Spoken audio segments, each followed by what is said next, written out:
হামলা কেন? প্রশাসন জবাব দে।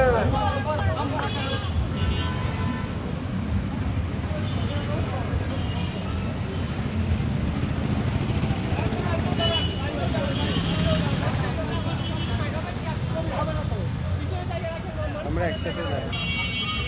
সবাই ভাই বোনেরা, আপনারা জানেন আমাদের হাজি ভাইকে হত্যা করা হয়েছে। ইন্টারভিউ কিন্তু নিয়ে চুপ। আমরা দেখতে পাচ্ছি আমরা যখন আলী ভাই হত্যা নিয়ে আন্দোলন করেছি তখন তার উপর কিন্তু হামলা করা হয়েছে। আমরা দেখতে চাই কেন এই পুলিশ আমার ভাইদের উপর হামলা করেছে। এক দফায় নয়, দ্বিতীয়বার আমাদের ভাইদের উপর হামলা করেছে। আমরা কি বিচার চাইতে পারি না? আমরা চাই আলী ভাইয়ের হত্যার বিচার। আমরা চাই জাবের ভাইয়ের উপর হামলা কেন হয়েছে তার বিচার। আমরা চাই রনি ভাইয়ের উপর কেন হামলা করা হয়েছে। আমরা চাই এই হত্যার বিচার যত দ্রুত সম্ভব তা যেন হয়ে থাকে।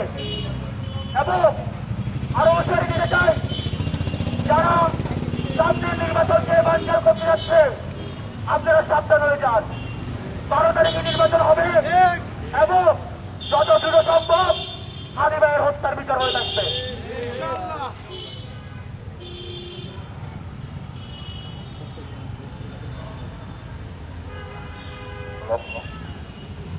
আসসালামু আলাইকুম প্রিয় চট্টলাবাসী, খুব দুঃখের সাথে বলা হচ্ছে যে আজকে মানববন্ধন আমরা মানববন্ধনটা করছি। কালকে তো আপনারা সবাই জানেন যে আমাদের কিনা মঞ্চের ভাই বাদাদের উপরে হামলা হয়েছে, পুলিশ লীগের হামলা হয়েছে আমাদের ভাইদের উপরে। আমাদের জাবের ভাই গুলিবিদ্ধ হয়ে তিনি এখন হাসপাতালে আহত। মহিউদ্দিন রনি ভাইয়ের গায়েও গুলি লাগা হয়েছে।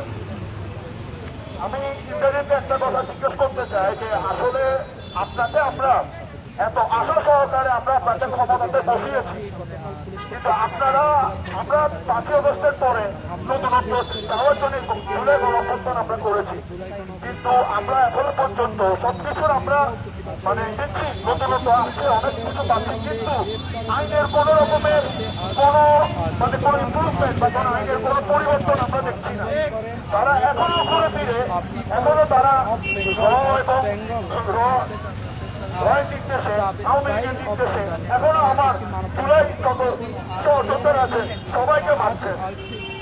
আমরা কালকে যে ঢাকার মধ্যে যে ঘটনাটা ঘটেছে, আমরা হাদি ভাইয়ের জন্য আমরা আমাদের ভাই বাদা আমি ছিলাম মঞ্চের আমাদের জাবের ভাই আমাদের বাকি সহযোদ্ধারা হাদি ভাইয়ের বিচারের জন্য এই কালকে শাহবাগের মধ্যে কর্মসূচি করা অবস্থায় পুলিশ লীগের মানুষজন এসে কিরকম খুবই বাজেভাবে খুবই ব্রুটালি ওদেরকে মারছে এবং অনেকে আহত। ইভেন আমাদের হাদি ভাইয়ের মায়ের উপর পর্যন্ত হাত তোলা হয়েছে। এটার প্রতিটা হিসাব নেওয়া হবে, প্রতিটা হিসাব নেওয়া হবে। আর যদি মহিউদ্দিন রনি ভাইয়ের যদি কিছু হয়ে থাকে পুলিশের একটা ঈদ পর্যন্ত রাখবো না আমরা।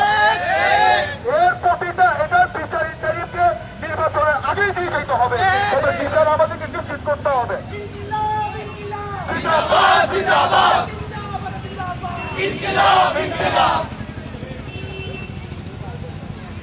আর আমি একটা কথা বলবো যে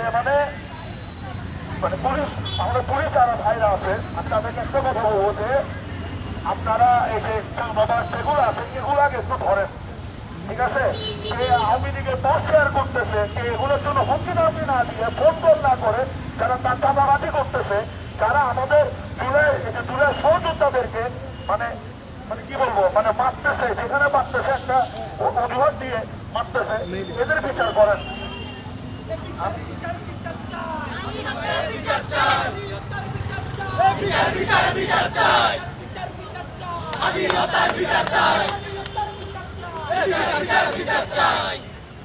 যাই হোক এতটুকু বলে আমি আমার বক্তব্য শেষ করছি। এখন আমি মাইকের মধ্যে আমি ডাকবো আইদল কাদেরি বলে।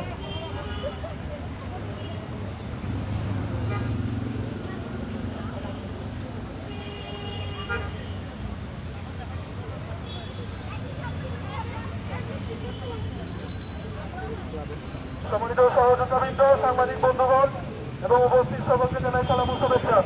আজকে আমরা এখানে অত্যন্ত ভারতীয় পরে জড়ো হয়েছি। জায়গাতে ইনকিলাব মঞ্চের যে নেতাকর্মীরা আছে তাদেরকে নির্মমভাবে পুলিশি হামলার শিকার হতে হয়েছিল এবং আমরা দেখতে পেয়েছি ঢাকার একটি সংসদীয় আসনের সংসদ সদস্য পদপ্রার্থীও আহত হয়েছিল। তার প্রতি নিন্দা জানিয়ে এবং পুলিশি হামলার সাথে যারা জড়িত ছিল সবাই অভ্যুত্থানকে কটাক্ষ করে যারা বক্তব্য দিয়েছে এবং যারা শহীদ শরীফ উসমান হাদিকে কটাক্ষ করে বক্তব্য দিয়েছে, মন্তব্য করেছে, তাদেরকে যাতে চাকরিচ্যুত করা হয় এবং শাস্তির আওতায় আনা হয়, সেজন্য আমরা এখানে জড়ো হয়েছি।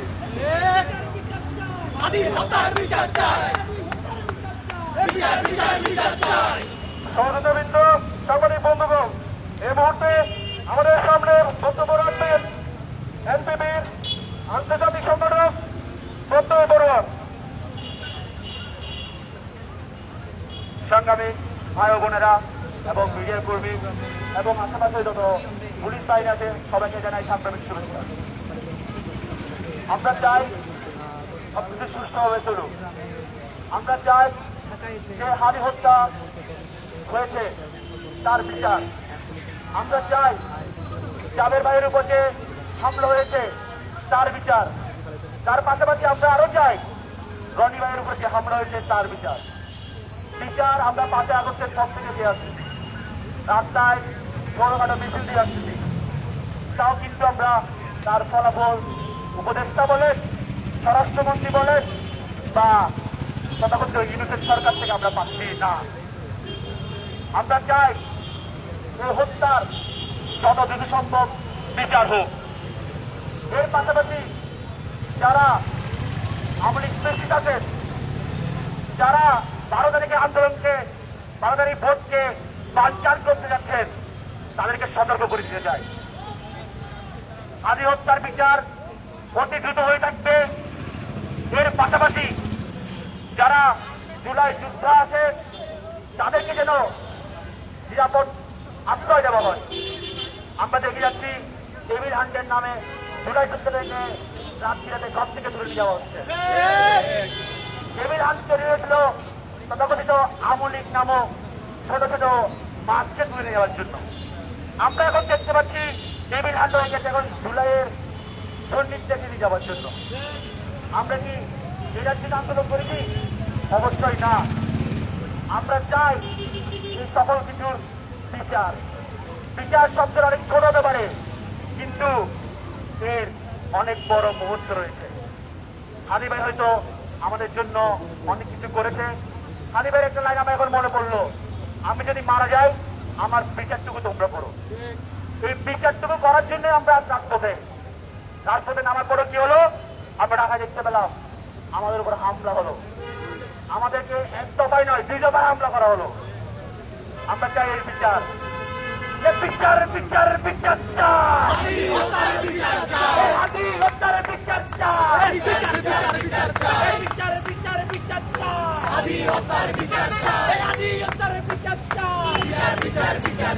ইনকিলাব ইনকিলাব জিন্দাবাদ জিন্দাবাদ। ইনকিলাব ইনকিলাব জিন্দাবাদ জিন্দাবাদ। জিন্দাবাদ জিন্দাবাদ। ইনকিলাব ইনকিলাব। তুমি কে আমি কে? হাদি হাদি। তুমি কে আমি কে? হাদি হাদি। हादी तेरा खून से इंकिलाब आएगा। इंकिलाब आएगा। हादी तेरा खून से। हादी तेरा खून से इंकिलाब आएगा। इंकिलाब आएगा। हादी तेरा खून से। धन्यवाद सर। সাংবাদিক ভাইরা এখন আমাদের মাঝে বক্তব্য দিবেন নূর এওয়াজ সংগঠক চট্টগ্রাম এনপিপি। কি নাম বলছেন ভাই? নূর এওয়াজ ভাই ফ্রন্ট আসেন। আপনারা সম্মানিত প্রিয় চট্টলাবাসী, আপনাদের মাঝে বেশি কিছু বলতে চাই না, আমি কিছু কথা বলবো। আমরা জুলাই থেকে অনেক খেয়েছি, অনেক রক্ত জড়িয়েছি এই রাজপথে। আমার ভাইরা বুক কেটে দিয়ে অনেক রক্ত জড়িয়েছে। আমাদের দুঃখের বিষয়, আমরা যে বিপ্লবী সরকার গঠন করেছি তার কাছে আমরা বিচার চাইতেও আমাদের রক্ত জড়াইতে হয়। আমরা গতকাল দেখেছি আমাদের ভাইরা বিচার যেতে গিয়ে কত নির্যাতন হয়েছে, কত গুলিবদ্ধ হয়েছে। এখনো জেলে দেখবেন হাসপাতাল অনেক ভাই আহত হয়ে পড়ে আছে। আমাদের হাদি ভাই গুলিবদ্ধ হয়েছে, দীর্ঘ 59 দিন হচ্ছে। এখন ইন্টারিয়াম আমাদের মাঝে কোনো বিচার পেশ করে নাই। আমাদের বাইরে যমুনা গিয়েছিল, কিন্তু যুক্তরাষ্ট্র চিঠি অনুমোদন করবে এবং ডক্টর ইউনূস এখনো তার কোনো জবাব দেন নাই। আমাদের বাইরে এখনো হসপিটালের মধ্যে রক্ত ঝরছে। আমরা বলতে চাই হাদি হত্যার বিচার হবে এই বাংলার জমিনে। হাদি হত্যার যতগুলি বিচার যেদিকে আহত হয় সবারই বিচার হবে, এমনকি আপনার পাঁচজনও বিচার হইতে হবে, এমনকি শিশু দর্শন হাতিয়ারও বিচার হইতে হবে। এরপর হাদি হত্যার বিচার হবে। এবং যারা নির্বাচন বানচাল করতে যাচ্ছে সবাইকে হুঁশিয়ার করে দিতে চাই, নির্বাচন আগামী 12 তারিখে হবে এবং যে সরকার আসবে সেই সরকার প্রত্যেকটা খুনি, প্রত্যেকটা দোষরের, প্রত্যেকটা গণহত্যার সবাই বিচার করতে হবে। ইনকিলাব ইনকিলাব জিন্দাবাদ জিন্দাবাদ। আমার ভাই কবরে, খুনি কেন বাহিরে, খুনি কেন বাহিরে, আমার ভাই কবরে। বিচার বিচার বিচার চাই, হাদি হত্যার বিচার চাই, হাদি হত্যার বিচার চাই, বিচার বিচার বিচার চাই। সম্মানিত প্রিয় চট্টলাবাসী, আপনাদের সবাইকে একটু অনুরোধ করব, আমাদের সামনের নির্বাচনে যত ধরনের স্বৈরাচার আমাদের নির্বাচন 12 তারিখে হবে। কোনোভাবে আমাদের নির্বাচন আমাদের পারবে না ইনশাআল্লাহ। এবার ভোট দিব কিসে, আমাদের শীর্ষে স্বাধীনতার মধ্যে পৌঁছে বাংলাদেশের সবাইকে ভোট দিব ধানের শীষে যারা কখনো রাজপথে ইনশাআল্লাহ। এই বলে আমার বক্তব্য শেষ করছি। ইনকিলাব ইনকিলাব জিন্দাবাদ। যুগে যুগে লড়ে যাব, আমরা সবাই হাদি হব। সম্মানিত সাংবাদিক ভাইরা, কালকে আপনারা দেখেছেন আমাদের মাদ্রাসার ছাত্রদের উপরে কিভাবে হামলা করা হয়েছিল। আমাদের এক মাদ্রাসার ভাইকে কিভাবে মারছিল কুত্তা বলেছিলেন। আমরা মাদ্রাসার ছাত্ররা সব সমাজ দেশের জন্য, জাতির জন্য কাজ করেছি। আমরা ইন্ডিয়ার দালালি করি না, আমরা আমেরিকার দালালি করি না। আমি সাংবাদিক ভাইদেরকে বলবো, আপনারা হলুদ মিডিয়া হইন না, আপনারা দেশের জন্য কাজ করুন। আমরা মাদ্রাসার ছাত্ররা দেশের জন্য আছি, ছিলাম, থাকবো। এবং আমাদের সাংবাদিক ভাইদেরকেও মারা হয়েছে, আমি সেই প্রতিবাদও জানাই। এখন আপনাদের মাঝে বক্তব্য রাখবেন সাইফুল ইসলাম, সংগঠক, চট্টগ্রাম এনপিপি।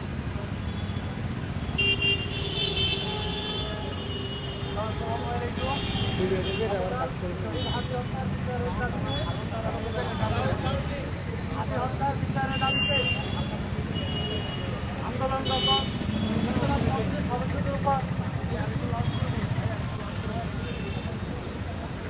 পুলিশের যে বর্বরিত আক্রমণ, সেটা আসলে কোন সভ্য দেশের নাগরিকরা সেটা অবশ্যই মেনে নিতে পারে না। পুলিশ যেভাবে ডান্স করে এটা তো আমরা আপনার সিনেমা অথবা নাটকে দেখতে পাই।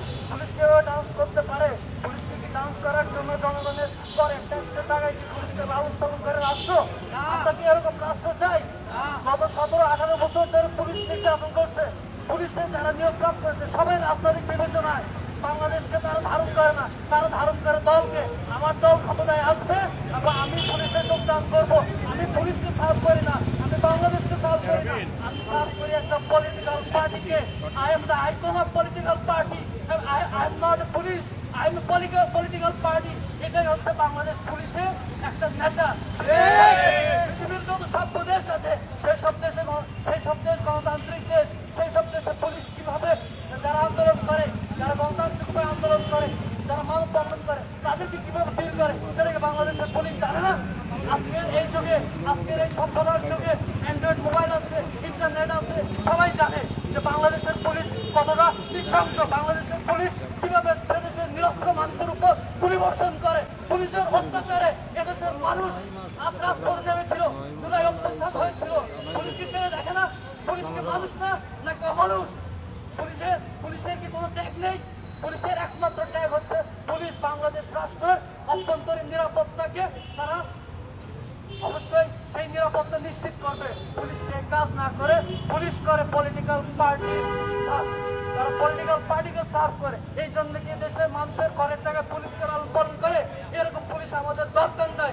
আমাদের আর্মি আছে, আর্মি থাকবে, এরকম পুলিশ দরকার নাই। পুলিশ যদি আর্মির মতো করে, পুলিশকে কেন নিয়োগ দেওয়া হয়েছে? পুলিশকে নিয়োগ দেওয়া হয়েছে একমাত্র যে যত বেশি বল, যত কম বল প্রয়োগ করে মানুষকে ছত্রভঙ্গ করা যায়। পুলিশ হচ্ছে জনগণের সেবক। জনগণকে যত সুন্দরভাবে হ্যান্ডেল করে তত পুলিশের ইমেজ বাড়ে। পুলিশ সেনাবাহিনীর কাজ করতে পারে না। আমাদের বাংলাদেশের পুলিশ আজকে সেনাবাহিনীর মতো কাজ করে। তারা মনে হয় জানে এদেশের নাগরিক হচ্ছে বাহিরের দেশের নাগরিক, তারা আমাদের উপর নির্যাতন করে দেখাতে থাকছে। আমরা এই ধরনের পুলিশ চাই না। এজন্য পুলিশে সব ধরনের রাজধানী বিবেচনায় শুধু পুলিশ নয়, বাংলাদেশের আনসার সহ বাংলাদেশের আদালতে কিন্তু মাফিয়া বসে থাকে, যারা নামে বিচারক কিন্তু তাদের মস্তিষ্কের মধ্যে ধারণ করে পলিটিক্যাল পার্টি। তারা কখনো ন্যায় বিচার নিশ্চিত করে না। তারা কি করে? কলমের খোঁচায় ন্যায়কে অন্যায়, অন্যায়কে ন্যায় করে। এজন্য এদেশের মানুষ আদালতে দাঁড়িয়ে ঘুরতে ঘুরতে মানুষ নিঃস্ব হয়ে যায়, ন্যায় বিচার পায় না। যদি এদেশের আদালত ন্যায় বিচার নিশ্চিত করতো তাহলে এদেশের ফেসিবাদ কায়েম হতো না, এই দেশের তত্ত্বাবধায়ক সরকার ব্যবস্থা বাতিল হতো না, হাসিনার এই সঙ্গে শাসন নিশ্চিত হতো না। তাহলে এই কিছুর জন্য দায়ী হচ্ছে পলিটিক্যাল বিবেচনায় কোন আদালত প্রাঙ্গণ হোক অথবা পুলিশ হোক অথবা আনসার হোক, নিরাপত্তা বাহিনীর সাথে সংযুক্ত কোন ব্যক্তির কোন ধরনের দলীয় সংশ্লিষ্টতা যদি থাকে তাকে অবশ্যই পুলিশে নিয়োগ দেওয়া যাবে না, আইন শৃঙ্খলা রক্ষাকারী বাহিনীতে নিয়োগ দেওয়া যাবে না। কারণ পুলিশ বাংলাদেশকে সার্ভ করে। এদেশের সকল নাগরিক পুলিশের কাছে সমান, সকল নাগরিক। আমাদের সংবিধানে বলা হচ্ছে যে কারো মধ্যে বৈষম্য করা যাবে না। পুলিশ একজনকে বিকাশ আর আরেকজনের জন্য রাস্তা ছেড়ে দেয়। আসো বাবা, তোমাকে আমি কি করলাম, তোমাকে বরণ করলাম, ৩,০০০ ছানা দিয়ে তারা একজনকে বরণ করে আর বাকিদেরকে তারা কি করে? লাঞ্ছিত করে। আমরা পুলিশের এই ধরনের কর্মকাণ্ড